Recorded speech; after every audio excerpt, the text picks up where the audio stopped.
Hello friends, CET graduation level का form भरने के लिए सबसे पहले आपको सीईटी ग्रेजुएशन लेवल का आपको नोटिफिकेशन फुल नोटिफिकेशन आपको पढ़ लेना है। पिछले वीडियो में मैंने आपको बताया था फुल नोटिफिकेशन के बारे में, उसकी क्या फीस रहेगी, क्या उसके रूल वगैरह है, सबके बारे में मैंने आपको बताया था। कितनी फीस लगेगी, क्या प्रोसेस रहेगा, क्या माइनस मार्किंग है कि नहीं है, कौन कौन से विभाग की भर्तियाँ रहेगी, उसमें मैंने सब कुछ आपको उस वीडियो में बता दिया था। अब इस वीडियो के अंतर्गत हम आपको बताएंगे कि सीईटी ग्रेजुएशन लेवल का फॉर्म कैसे भरेंगे। तो सबसे पहले सोसाइटी के होम पेज पर आ जाना है। इसमें दो ऑप्शन होंगे, एक लॉगिन का है, रजिस्ट्रेशन का। लॉगिन यदि आपके पास सोसाइटी पहले से है तो लॉगिन करना है, अन्यथा आपको रजिस्ट्रेशन करना है। रजिस्ट्रेशन पर आप जैसे क्लिक करोगे यहाँ पर दो ऑप्शन होंगे। क्या ऑप्शन होंगे? दो ऑप्शन कौन सा? एक तो होगा Jan Aadhaar card. Jan Aadhaar card number से आप है ना एसओसाइटी क्रिएट न्यू एसओसाइटी क्रिएट कर सकते हो, नहीं तो आप जीमेल आईडी से भी न्यू एसओसाइटी क्रिएट कर सकते हो। उसके अंदर आपको है ना एसओसाइटी के अंदर जन आधार कार्ड और आधार कार्ड और जो भी आपकी बेसिक डिटेल है उसमें मोबाइल नंबर, जीमेल आईडी वगैरह सब आपको अपडेट करनी है न्यू आपकी 10वीं मार्कशीट के अकॉर्डिंग और आपके अदर डॉक्यूमेंट के अकॉर्डिंग। उसके बाद में यदि आपके पास एसओसाइटी है तो आपको लॉगिन पर क्लिक करना है। लॉगिन पर जैसे क्लिक करोगे तो यहाँ से आपको यूजर नेम या एसओसाइटी आपको लगानी है और उसके पासवर्ड लगा करके कैप्चर कोड लगा करके आपको लॉगिन करना है। लॉगिन करने के बाद में ये बहुत सारे आपको अदर ऐप मिल जाएंगे। इसमें आपको सबसे पहले ये मैंने जो ये यूज़ कर रखा है, इसलिए ये ना पहले से आ गया है। ये अपने रिक्वायरमेंट पोर्टल का जो है ना अपना पोर्टल होता है, एक दो पोर्टल है, रिक्वायरमेंट पोर्टल सेकंड और एक फर्स्ट होता है। तो ये अपने फर्स्ट वाला है, इस पर अपने क्लिक करेंगे और यहाँ से अपने फॉर्म को भरेंगे। तो यहाँ से अपने क्लिक करते हुए आगे बढ़ते हैं। जैसे अपने आगे बढ़ते हैं तो इसमें सबसे नीचे ये आएगा common eligibility test graduation 2024 RSSB CET का ये फॉर्म है। यहाँ से अपने अप्लाई करने से पहले अपने सबसे पहले क्या है, वन टाइम रजिस्ट्रेशन पर क्लिक करना है।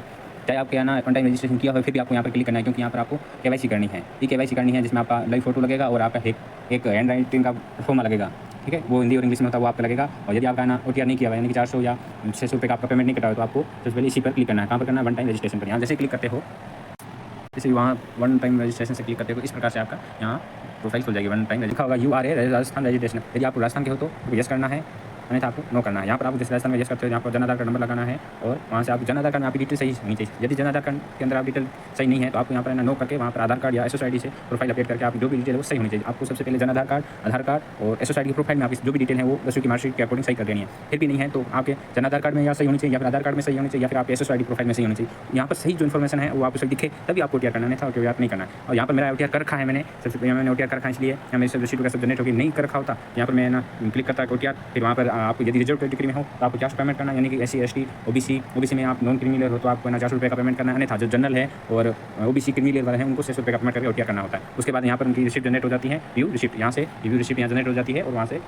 आपने फीस पेमेंट की उसकी डिटेल आ जाती है। उसके बाद आपको क्या करना है, यहाँ भी नया ऑप्शन आया है OTR ई-KYC, यहाँ पर आपको क्लिक करना है। यहाँ से क्लिक करने के बाद में दो ऑप्शन दिखाई देंगे, एक तो टेक फोटो और हैंड रिटर्न, यानी कि आपको यहाँ पर है ना दो ऑप्शन होंगे। एक तो आपको क्या है, लाइव फोटो लेना है, यानी कि इसका आप मोबाइल या जिस भी है ना वेब कैमरे से आप फोटो ले रहे हो उसके पीछे है ना जो बैकग्राउंड है पूरा वाइट होना चाहिए, अच्छे से फोटो लेना है। और फोटो लेने में दिक्कत आती है कि फोटो वहाँ कैप्चर नहीं होता, तो कैप्चर करने के लिए आपको क्या करना है, वाइट बैकग्राउंड होना चाहिए। और दूसरा क्या है कि आप जब फोटो ले रहे हो तो एकदम सही से आना चाहिए, उसको वापस से चेक करना चाहिए भाई फोटो सही आया नहीं आया। फोटो में आपको क्लिक करने से पहले आपको जैसे क्लिक ना हो तो आपको ना एकदम सीधे सामने खड़े होकर के एक दो बार आपको पल के झपकानी, जिससे आपका फोटो सही से कैप्चर हो जाएगा। और यहाँ पर आप सेकंड मैं ये लाइव फोटो अपलोड कर देता हूँ। उसके बाद में ना इस सेकंड ऑप्शन है सैंपल फाइल यानी हैंड रिटर्न में इसमें ना इस प्रकार से दिया हुआ है कि ये इसमें आपको ना हिंदी प्रारूप और इंग्लिश प्रारूप दोनों में एक में भी आप भर सकते हो। इसमें आपको लिखना क्या है, इसका सैंपल भी बता दूँगा आपको कैसे भरना है और उसका कैसे साइन और उसके OTR नंबर कौन से आपको डालने हैं। तो ये आपको इस प्रकार से दिया, इसमें आप हिंदी और इंग्लिश दोनों में से एक भर सकते हो। दोनों भर हो तो आपकी इच्छा, नहीं तो आप एक भी भर दोगे तो भी आपका काम चल जाएगा। उसके बाद में आपको है ना यहाँ पर तो हैंड रिटर्न करना है, ये लिखा हुआ ना, जैसे मेरा नाम लिख देना, उसके पिताजी का नाम लिखना, डेट ऑफ बर्थ लिख देनी है, भर्ती परीक्षा में आवेदन कर रहा हूँ या कर रही हूँ, ये डाल करके आपको सिग्नेचर करना है यहाँ पर। उसके बाद में यहाँ जो लास्ट सिग्नेचर यहाँ पर करना है, जैसे मैं हिंदी में भर रहा हूँ तो मेरे को ये काम करना है। यहाँ पर आपको लास्ट सिग्नेचर और करना है, SOID लिखनी है, आपको OTR नंबर है जो आपने रजिस्ट्रेशन किया तो वहाँ OTR नंबर जारी में OTR नंबर लिखना है और फिर आपको परमानेंट एड्रेस यहाँ पर लिखना है। उसके बाद में मैं आपको इसका सैंपल बता देता हूँ। इसका ये सैंपल रहेगा, ये मैंने हिंदी में लिख दिया है कि मेरा नाम, पिताजी का नाम, डेट ऑफ बर्थ, ये सब डाल करके यहाँ सिग्नेचर कर दिए हैं। और फिर से यहाँ से सिग्नेचर किए हैं, SOID डालिए, यहाँ पर आपको SOID के OTR नंबर डालने और आपको एड्रेस डाल के इस फॉर्म को आपको सेकंड ऑप्शन पर आपको क्लिक। उसके बाद यहाँ आप नीचे देखते हो तो ये मैंडेटरी नहीं है, ये आपको यहाँ PDF में अपलोड करना है। बाकी वाले ये नीचे मैंडेटरी नहीं है, आप चाहो तो आप भर सकते हो, नहीं तो आवश्यकता नहीं है। या आप चाहो तो आप भर सकते हो, नहीं तो ये जरूर नहीं है। दोनों ये काम करें, लाइव फोटो लेना है, उसके बाद एडिटर मैंने आपको सैंपल बताया वो आपको यहाँ पर अपलोड करना है। हेलो फ्रेंड्स, कईयों के मेरे पास कॉल वगैरह आ रहे हैं कि अपने जो यहाँ से लाइव फोटो को अपलोड करते हैं तो एक एरर आता है, इस प्रकार का एरर आता है। इस एरर के द्वारा अपने ना फॉर्म नहीं भर पाते हैं। तो अपन को क्या करना है, इस एरर को हटाने के लिए अपने को एक सेटिंग है, उससे इसको ये एरर को अपन हटा सकते हैं। इस साइड को अपने को अलाउ करना होगा। तो सबसे पहले अपने यहाँ ओके पर क्लिक करेंगे या 3 डॉट पर क्लिक करेंगे। 3 डॉट के बाद में यहाँ से नीचे जाएंगे सेटिंग पर। सेटिंग में जाने के बाद सबसे नीचे जाएंगे साइड सेटिंग पर, यहाँ पर कैमरा लिखा होगा वहाँ पर क्लिक करेंगे। वहाँ पर ये साइट का नाम लिखा हुआ है और ये देखो यहाँ पर क्या है, ब्लॉक है। साइट क्या है, इस साइट ब्लॉक हो रखी है। तो इसको साइट को अपने यहाँ से इस पोर्टल पर यहाँ इस साइट पर आपको क्लिक करना है। जैसे साइट पर क्लिक करेंगे यहाँ अलग का ऑप्शन ओके कर देना है। या ये क्या लिखा हो गया, अलग हो गया, ये साइट अपनी है वो अलग हो गई है। अब यहाँ से अपने को वापस फ्रंट पेज पर जाना, होम पेज पर जाना है, रजिस्ट्रेशन वाले पर यहाँ लाइव फोटो पर क्लिक करना है। देखो यहाँ पर ये फोटो आने लग गया है। अब इसके बाद यहाँ पर फोटो अपलोड करेंगे। इस प्रकार से हमने लाइव फोटो यहाँ पर अपलोड कर दिया है। उसके बाद में यहाँ हैंड रिटन वाला PDF है, इसको रिसाइज करके इसको अपलोड कर दिया। अब हम यहाँ पर सबमिट ई-KYC करेंगे। जैसे सबमिट ई-KYC करेंगे, जैसे सबमिट यहाँ ई-KYC करेंगे, नेक्स्ट पेज यहाँ कन्फर्मेशन मांगेगा और एक OTP यहाँ पर आएगी। OTP जैसे यहाँ पर लगेंगे, OTP जैसे लगेंगे यहाँ पर थोड़ा टाइम लेगा। जैसा कि हमें पहले पता है कि हम पहले फॉर्म भरे थे, तो क्या है कि फ़ोटो जो रिटर्न वाला जो अपना परफॉर्मा था वो अपलोड नहीं हो रहा था, ई-केवाईसी सक्सेसफुल नहीं हो रही थी। लेकिन अब है वो पोर्टल में वो कोई समस्या नहीं है। अब है ना, आप जैसे ये फ़ोटो और रिटर्न वाला जो परफॉर्मा अपलोड करोगे तो आपकी केवाईसी है वो सक्सेसफुल हो जाएगी, यानी कि आपकी केवाईसी ई-केवाईसी सक्सेसफुल डन बताएगी। तो आप जैसे केवाईसी करते हो तो उसके बाद में आप होम पेज पर आना है आपको।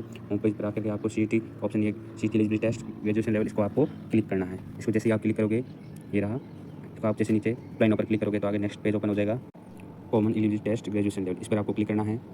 यहाँ पर आपको जो आपने ना ओटीआर करा उसकी डिटेल आएगी। इस डिटेल को कंफर्म करते हुए आपका नाम, पिताजी का नाम, डेट ऑफ बर्थ, जेंडर और आधार स्थान लगेगा कि नहीं है, आपकी कौन सी कैटेगरी है। इसमें देखो रिजर्व कैटेगरी उसमें लिखा हुआ है EWS, MBS, MBC, non criminal, creamy, OBC, non creamy, SC, ST, Sahariya tribe और 12 डिस्ट्रिक्ट, 12 डिस्ट्रिक्ट जो सहरिया है ये है, वही है ना, वो 400 रुपये पेमेंट करेंगे। उसके अलावा बाकी वाले सब है 600, यानी कि जनरल वाले और ओबीसी क्रिमिनल वाले 600 रुपये पेमेंट करेंगे। तो ये अपनी सही है तो अपन प्रोसीड करके क्लिक करेंगे, गलत है तो अपन को वापस से चेक करवाना और अपडेट करना है। मैं सब सही है तो इसमें नेक्स्ट करता हूँ, प्रोसीड। जैसे भी इस पेज पर आते हो तो यहाँ देखते हो आपका नाम आएगा, नाम लिखा हुआ आएगा और पिताजी का नाम, पूरी डिटेल जो भी आपकी पर्सनल डिटेल है, बेसिक डिटेल जो भी आपकी उसमें पूरी बात लिखी हुई आएगी। इसमें श्रेणी आएगी, विकलांगता का पूछा जाएगा आपसे। यहाँ पर आपको आपकी शादी हो रखी है नहीं हो रखी, लेकिन आपको यहाँ बच्चों का जरूर संख्या पूछेंगे तो यहाँ जी डाल देना। व्हाट्सअप नंबर पूछेगा, यहाँ पर व्हाट्सअप नंबर डालने हैं और ये आपका यहाँ पर आपका एड्रेस डालना है। तो ये अप्लाई फॉर ये ना जो ट्राइब एरिया है वो 4-5 डिस्ट्रिक्ट है, उनके नाम यहाँ पर आएंगे। बाकी अदर डिस्ट्रिक्ट के जो भी हमको लिए नहीं क्लिक करना है और ये आपका फुल एड्रेस होगा और फिर आपको यहाँ से नेक्स्ट पर क्लिक करना है। इस पर जैसे आते हो पर्सनल डिटेल पर, यहाँ आपको आप भारत के हो या नहीं हो तो आपको यहाँ पर क्लिक करना है। तो यस अपन भारत के हैं। यहाँ पर आपको डिस्ट्रिक्ट यहाँ पर पूछ रहा है settle in India for other, यानी कि आप भारत के अलावा नहीं देश से यहाँ पर आए हो भारत में, तो आपको यहाँ पर यस करना है वहाँ, और यहाँ पर आपको कंट्री का सिलेक्शन करना है। या भारत के हो तो यहाँ पर आपको नो करना है। उसके बाद में नीचे आना, यदि आप उत्कृष्ट खिलाड़ी हैं तो यस करना है।